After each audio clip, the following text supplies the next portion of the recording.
ಎಲ್ಲರಿಗೂ ನಮಸ್ಕಾರ. ದಿನಾಂಕ 19/10/2025 ಜರುಗಲಿರುವ ಬೆಳಗಾವಿ ಜಿಲ್ಲಾ ಕೇಂದ್ರ ಸಹಕಾರ ಬ್ಯಾಂಕಿನ ಚುನಾವಣೆಗೆ ಒಟ್ಟು 676 ಅರ್ಹ ಮತದಾರರು ಮತದಾನವನ್ನು ಮಾಡಲಿದ್ದಾರೆ. ಸಮಯ ಬೆಳಗ್ಗೆ 9 ರಿಂದ 4 ಗಂಟೆ ಇರುತ್ತದೆ.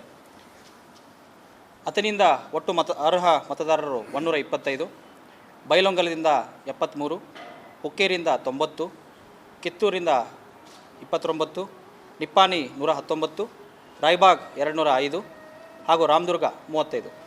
ಒಟ್ಟು 676 ಮತದಾರರು ಮತದಾನವನ್ನು ಮಾಡಲಿದ್ದಾರೆ. ಈ ಮತದಾನ ಕೇಂದ್ರವು B society BK model high school camp ಬೆಳಗಾವಿಯಲ್ಲಿ ಜರುಗಲಿದ್ದು, ಈ ಏನು ಚುನಾವಣೆ ಸ್ಥಳದಲ್ಲಿ ಸೂಕ್ತ ಭದ್ರತಾ ವ್ಯವಸ್ಥೆಯನ್ನು ನಾವು ಈಗಾಗಲೇ ಮಾಡಿಕೊಂಡಿದ್ದೀವಿ. ಈ ವ್ಯವಸ್ಥೆಗೆ ಬರಬೇಕಾದ್ರೆ ನಮೂನೆ ನಿಯಮ 13A ಪ್ರಕಾರವಾಗಿ ಮತದಾರರು ತಮ್ಮ ಗುರುತಿನ ಚೀಟಿಗಳನ್ನು ತೆಗೆದುಕೊಂಡು ಬರಬೇಕು. ಆ ಚೀಟಿಗಳನ್ನು ನೋಡಿ ಮತದಾನ ಕೇಂದ್ರದ ಹೊರಗಡೆ ಏನು ಗೇಟ್ ಇದೆ ಅಲ್ಲೇ ಅವರಿಗೆ ಫ್ರಿಸ್ಕಿಂಗನ್ನು ಮಾಡಿ ಒಳಗಡೆ ಬಿಡಲಾಗ್ತದೆ. ಈ ಹಂತದಲ್ಲಿ ಎಲ್ಲ ಮತದಾರರಿಗೆ, ಚುನಾವಣಾ ಸಿಬ್ಬಂದಿಗಳಿಗೆ, ಒಳಗಡೆ ಇರ್ತಕ್ಕಂಥ ಪೊಲೀಸರಿಗೆ ಎಲ್ಲರಿಗೂ ಸಹಿತ ಮೊಬೈಲನ್ನು, ಇನ್ಕ್ಲೂಡಿಂಗ್ ಅಭ್ಯರ್ಥಿಗಳಿಗೆ ಮೊಬೈಲನ್ನು ಕಡ್ಡಾಯವಾಗಿ ಬ್ಯಾನ್ ಮಾಡಲಿದ್ದೀವಿ. ಸೊ ಹೀಗಾಗಿ ಯಾರಿಗೂ ಸಹಿತ ಮೊಬೈಲನ್ನು ಬಳಸುವ ಅವಕಾಶ ಇರುವುದಿಲ್ಲ. ಇನ್ಕ್ಲೂಡಿಂಗ್ ಪೋಲಿಂಗ್ ಏಜೆಂಟ್ ಅಂತ ಏನಿರ್ತೀವಿ ಅವ್ರಿಗೂ ಸಹಿತ ಮೊಬೈಲನ್ನು ಬಳಸಲಿಕ್ಕೆ ಅವಕಾಶ ಇರುವುದಿಲ್ಲ. ಹಾಗೂ ಮತದಾರರು ಯಾವುದೇ ರೀತಿ ಪೆನ್ನು, ಪೆನ್ಸಿಲು ಈ ರೀತಿ ಯಾವುದೇ ವಸ್ತುಗಳನ್ನು ತರಲಿಕ್ಕೆ ಅವಕಾಶ ಇರುವುದಿಲ್ಲ. ಸೊ ಇದು ಫ್ರಿಸ್ಕಿಂಗ್ ಬಹಳ ಅಚ್ಚುಕಟ್ಟಾಗಿ ನಿಯಮಾನುಸಾರ ಮಾಡ್ತೀವಿ. ಅದಕ್ಕಾಗಿ ಮತದಾರರಲ್ಲಿ ನನ್ನ ಕಳಕಳಿಯ ವಿನಂತಿ, ದಯಮಾಡಿ ತಾವು ಇಂಥ ಯಾವುದೇ ವಸ್ತುಗಳನ್ನು ತರದಿದ್ದರೆ ಉತ್ತಮ. ಮುಂದವಾಗಿ ಯಾರ್ಯಾರ ಸಿಬ್ಬಂದಿಗಳಿಗೆ ಅವಕಾಶ ಇರ್ತದೆ ಅಂತಂದರೆ, ಅಭ್ಯರ್ಥಿಗಳು, ಚುನಾವಣಾ ಏಜೆಂಟರು, ಅಧಿಕೃತವಾಗಿ ಪಾಸನ್ನು ಪಡೆದಂಥ ಮಾಧ್ಯಮದವರು ಹಾಗೂ ನಮ್ಮ ಚುನಾವಣಾ ಸಿಬ್ಬಂದಿಯವರು. ಪ್ರತಿ ಏನು ಅಭ್ಯರ್ಥಿ ಮತದಾನ ಹಾಗೂ ಏನು ಕೌಂಟಿಂಗ್ ಇದೆ ಎರಡಕ್ಕೂ ಒಬ್ಬರೇ ಚುನಾವಣಾ ಏಜೆಂಟನ್ನು ನೇಮಿಸ್ಬೋದು. ಇದಕ್ಕೆ ಒಂದು ರಿಲ್ಯಾಕ್ಸೇಷನನ್ನು ನಾವು ಕೊಟ್ಟಿದ್ದೇವೆ. ಅವರು ಡೆಲಿಗೇಷನ್ನ ಪಡೆದಂಥ ಅಭ್ಯರ್ಥಿ ಯಾವುದೇ ಒಬ್ಬರು ಡೆಲಿಗೇಟ್ ಆಗಿರ್ಬೋದು ಅಥವಾ ಅಭ್ಯರ್ಥಿ ನೇಮಿಸ್ತಕ್ಕಂಥ ಯಾವುದೇ ವ್ಯಕ್ತಿಗೂ ನಾವು ಚುನಾವಣಾ ಏಜೆಂಟ್ ಆಗಲಿಕ್ಕೆ ಅವಕಾಶವನ್ನು ಮಾಡಿಕೊಟ್ಟಿದ್ದೀವಿ. ಒಬ್ಬ ಅಭ್ಯರ್ಥಿಗೆ ಒಬ್ಬರೇ ಚುನಾವಣಾ ಏಜೆಂಟು ಇರ್ತಾರೆ.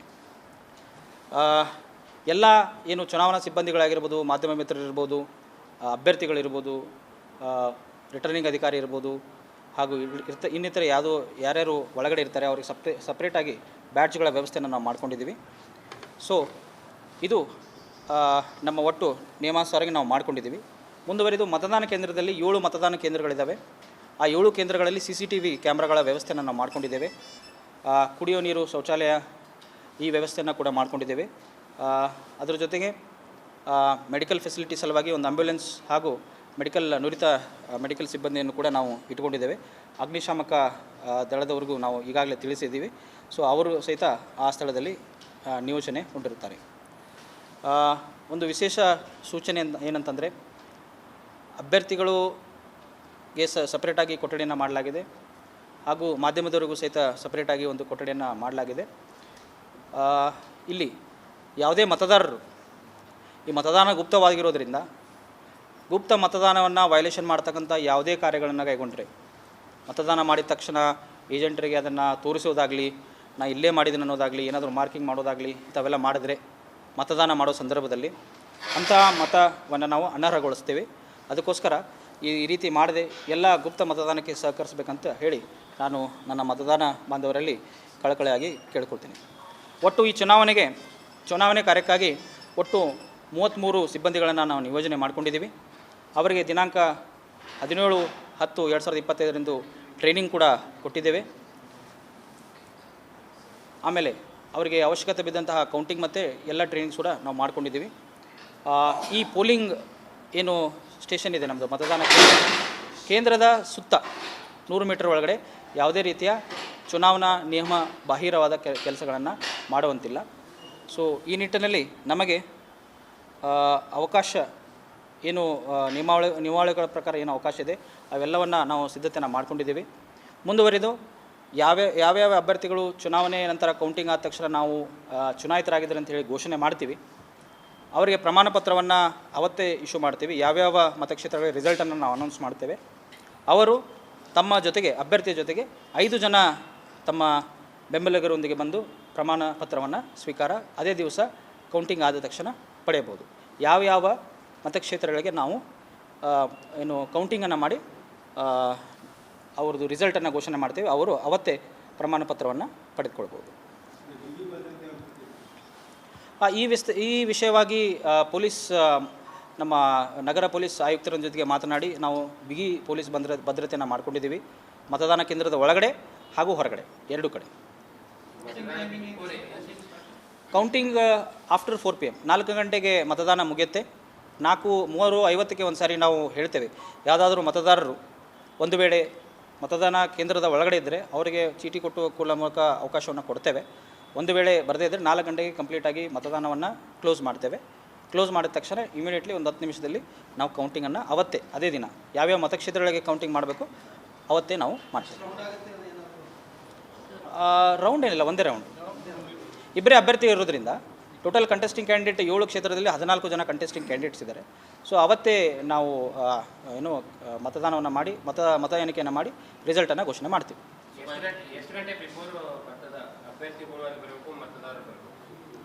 ಆ ಥರ ಇಲ್ಲ, 9 ಗಂಟೆಗೆ ಶಾರ್ಪಾಗಿ ಮತದಾನಕ್ಕೆ ಸ್ಟಾರ್ಟ್ ಆಗುತ್ತೆ. ಸೊ ಅದಕ್ಕೋಸ್ಕರ ಅವರು ಒಂದು ಏಜೆಂಟ್ರು ಒಂದು 10 ನಿಮಿಷ ಮುಂಚೆ 15 ನಿಮಿಷ ಮುಂಚೆ ಬಂದರೆ ಒಳ್ಳೆಯದು. ಅಂದರೆ ನಾವು ಅದು ಖಾಲಿ ಇರೋದನ್ನೆಲ್ಲ ತೋರಿಸಿ ಒಂದು ಮರ್ಜರನ್ನು ಮಾಡ್ಕೊಳ್ತೇವೆ. ಆ ಮರ್ಜರ್ ಮಾಡೋ ಸಲುವಾಗಿ ಪೋಲಿಂಗ್ ಏಜೆಂಟ್ ಏನಿದ್ದಾರೆ ಕ್ಯಾಂಡಿಡೇಟ್ಸ್ದು ಅವರು ಬಂದರೆ ಭಾಳ ಉತ್ತಮ. ವೋಟಿಂಗ್ ಬ್ಯಾಲೆಟ್ ಪೇಪರ್ ಇರ್ತದೆ,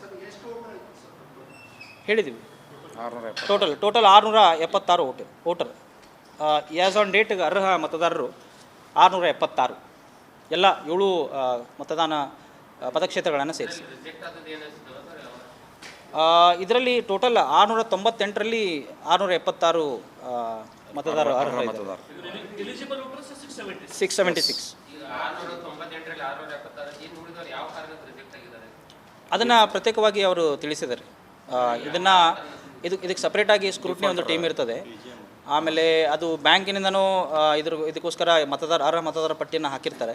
ಆ ನಿಟ್ಟಿನಲ್ಲಿ ಬ್ಯಾಂಕು ತದನಂತರ ಸ್ಕ್ರೂಟ್ನಿ ಅಂತ ಏನು ಮಾಡ್ತಿದ್ದೆ, ಸ್ಕ್ರೂಟ್ನಿಯಲ್ಲಿ ಸಪ್ರೇಟಾಗಿ ಅವ್ರದ್ದು ಅನರ್ಹ ಮತದಾರ ಪಟ್ಟಿಯನ್ನು ಈಗಾಗಲೇ ಘೋಷಣೆ ಮಾಡಲಾಗಿದೆ.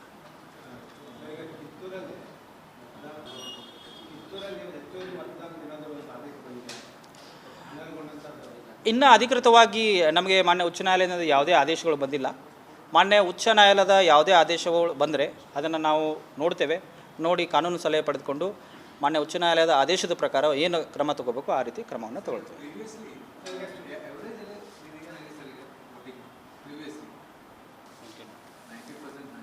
ಎಸ್ 99% ವೋಟಿಂಗ್ ಆಗಿದೆ.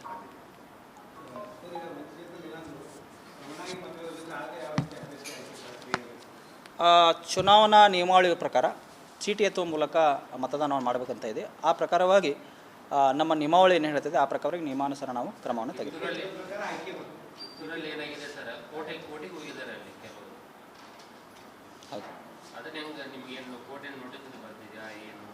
ಕೋರ್ಟಲ್ಲಿ ಹೋದ ತಕ್ಷಣ ಮಾನ್ಯ ನ್ಯಾಯಾಲಯದಿಂದ ಯಾವುದೇ ಆದೇಶ ಬಂದರೂ ಅಧಿಕೃತವಾಗಿ ನಮಗೆ ಅದನ್ನು ತಿಳಿಸಿದಲ್ಲಿ ನಾವು ಮಾನ್ಯ ನ್ಯಾಯಾಲಯದ ಆದೇಶದ ಪ್ರಕಾರ ಕ್ರಮ ತಗೊಳ್ತೀವಿ.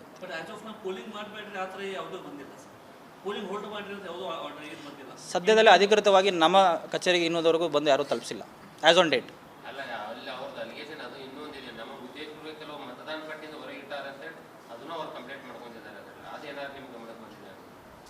ಇಲ್ಲ, ಅದನ್ನು ಯೂಶ್ವಲಿ ಬ್ಯಾಂಕು ಮತ್ತು ಏನು ಸ್ಕ್ರೂಟ್ನಿ ಟೀಮನ್ನು ಅವರು ಪಾರ್ಟಿ ಮಾಡಿರ್ತಾರೆ. ರಿಟರ್ನಿಂಗ್ ಆಫೀಸರ್ ಆಗಿ ನನ್ನ ಕೆಲಸ ಯಾರು ಮತದಾರರ ಪಟ್ಟಿ ಇರ್ತಾರೆ ಅವರಿಗೆ ಮತದಾನವನ್ನು ಮಾಡಿಸೋದಿರ್ತದೆ. ಆ ನಿಟ್ಟಿನಲ್ಲಿ ಏನಾದರೂ ಮಾನ್ಯ ಉಚ್ಚ ನ್ಯಾಯಾಲಯದಿಂದ ಏನಾದರೂ ನಿರ್ದೇಶನಗಳು ಬಂದರೆ ಅವಶ್ಯವಾಗಿ ನಾವು ಅದನ್ನು ಪಾಲನೆ ಮಾಡ್ತೀವಿ. ಇಲ್ಲ, ಅದು ಮತದಾರರ ಯಾದಿಯನ್ನು ಇದು ಜಿಲ್ಲಾ ಚುನಾವಣಾ ಸಹಕಾರ ಚುನಾವಣಾಧಿಕಾರಿಗಳು ಪ್ರಕಟಣೆ ಮಾಡ್ತಾರೆ. ಅದನ್ನು ಕ್ರಾಸ್ ವೆರಿಫೈ ನಾವು ಮಾಡೋದಿಲ್ಲ. ನಾವು ಅದೇನು ಮತದಾರರು ಬರ್ತಾರೆ ಅವ್ರ ಮತದಾರರಿಗೆ ಮತದಾನವನ್ನು ಮಾಡಿಸ್ತೇವೆ ಆ್ಯಸ್ ಎ ರಿಟರ್ನಿಂಗ್ ಆಫೀಸರ್. ಬಂದಿಲ್ಲ, ಇಲ್ಲ, ನಮ್ಮ ಗಮನಕ್ಕೆ ಆ ಥರ ಯಾವುದೂ ಬಂದಿಲ್ಲ. ಕಮಿಟಿ ಅಲ್ಲ, ಅಧಿಕೃತವಾಗಿ ನಮಗೇನು ಗಮನಕ್ಕೆ ಬಂದರೆ ನಾವು ಡೆಫಿನೆಟ್ಲಿ ಅದ್ರ ಬಗ್ಗೆ ಕ್ರಮ ತಗೊಳ್ತೀವಿ. ಬೆಳಗ್ಗೆ 4 7 7 ಮತದಾನಕ್ಕೆ ವೋಟರ್ ಇದೊಂದು ಕೊಡ್ತೇವೆ, ಸಮಯ ಕೌಂಟಿಂಗ್ ಯಾವಾಗ ಮಾಡ್ತೇವೆ, ಇನ್ನೊಂದು ಬ್ರೀಫ್ ಏನಿದೆ ಅದು ಕೊಡ್ತೇವೆ. ಇನ್ನೊಂದು ಹಾಫ್ ಆನ್ ಅವರ್ ಮತ ಇಲಾಖೆಯವರಿಗೆ ನಾವು ಈಗಾಗಲೇ ಲೆಟರ್ ಕೊಟ್ಟು ಪಾಸಸನ್ನು ಇಶ್ಯೂ ಮಾಡಿದ್ದೀವಿ. ಇನ್ನೊಂದು ಗಂಟೆಯಲ್ಲಿ ಪಾಸಸ್ ತಲುಪ್ತವೆ, ಅವರಿಂದ ತಾವು ಪಡೆದುಕೊಳ್ಳೋದು. ಅಲ್ಲ, ಮೀಡಿಯಾ ಚಾನಲ್ ಮೀಡಿಯಾ ಪಾಸ್ ಇದ್ದರೆ ಅದನ್ನ ಹಾಕ್ಕೊಳ್ಳಿ, ಎಲ್ಲರಿಗೂ